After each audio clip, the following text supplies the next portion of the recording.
जातिगत जनगणना करा रहे हैं, इनको समाज के बेहतरी से लेना देना नहीं है। ये तो एक अंतिम दाव खेले हैं कि समाज को फिर जातियों में बांटकर एक बार किसी तरह चुनाव की नैया पार लग जाए। भाई जातिगत जनगणना, पहले तो आप 18 साल से सत्ता में हैं, आज क्यों जातिगत जनगणना करा रहे? 18 साल से आपको याद नहीं आ रहा था? दूसरी बात, अगर जातिगत जनगणना आप करा रहे हैं, जनगणना आपके विषय का, राज्य सरकार का विषय ही नहीं है। आप जनगणना नहीं करा रहे हैं, आप सर्वे करा रहे हैं।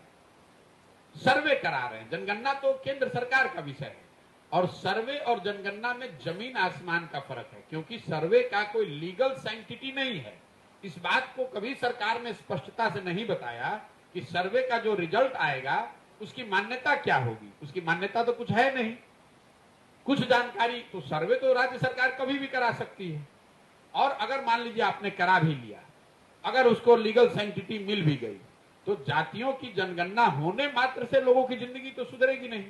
पूरे बिहार की गणना हुई पड़ी है कि 13 करोड़ लोग, बिहार के जो लोग हैं वो देश के सबसे गरीब और पिछड़े हैं।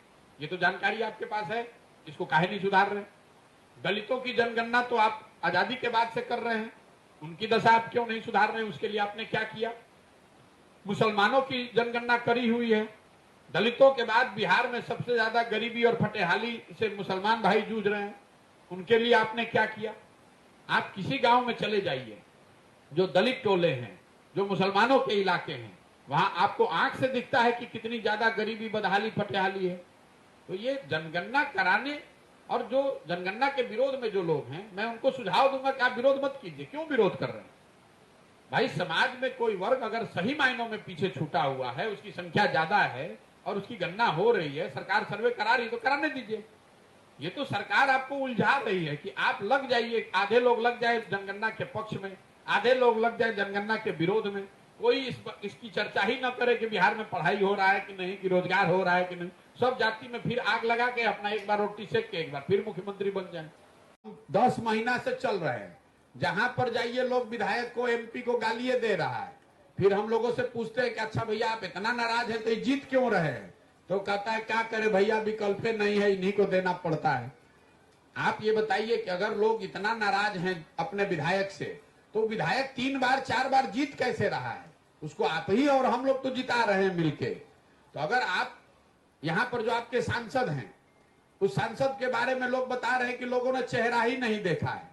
समस्तीपुर, जहां से कर्पूरी ठाकुर जी की ये जमीन है, पूरे राज्य का नेतृत्व किया समस्तीपुर ने, और आज आपकी दशा ये है समस्तीपुर जिला की कि 10 में से 10 विधायक समस्तीपुर के बाहर का है, और दोनों एमपी लोकसभा सदस्य भी समस्तीपुर के बाहर का है। पूरे 35 लाख के आबादी में समस्तीपुर में एक भी काबिल आदमी नहीं है। अगर आप वैशाली के, मुजफ्फरपुर आदमी को के वोट दीजिएगा, उसको क्या मतलब है समस्तीपुर से? आया, वोट लिया, चला गया। आपने वोट दे दिया मोदी जी का चेहरा देख के, आपने वोट दे दिया कि रामविलास पासवान जी का परिवार के इसलिए दे दिए। तो भाई वोट तो आपने अपने काम के लिए दिया नहीं, तो जिस चीज के लिए आपने वोट दिया नहीं है वो होगा कैसे?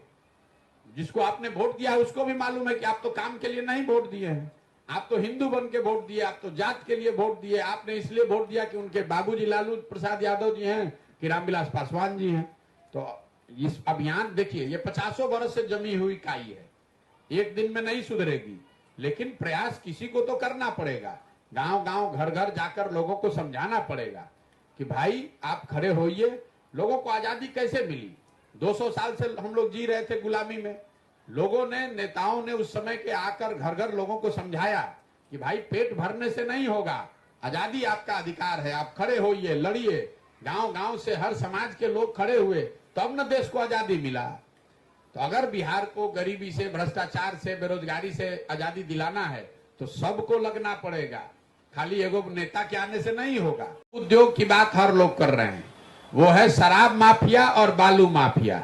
जहां पर चले जाइए, शराब का अवैध कारोबार करने वाले लोग हर गांव में इस सरकार ने पैदा कर दिया है। शराबबंदी के नाम पर शराब का दुकान बंद हो गया, लेकिन घर घर होम डिलीवरी चालू हो गया, और शराब के इस कारोबार में नए लड़के लगे हुए हैं।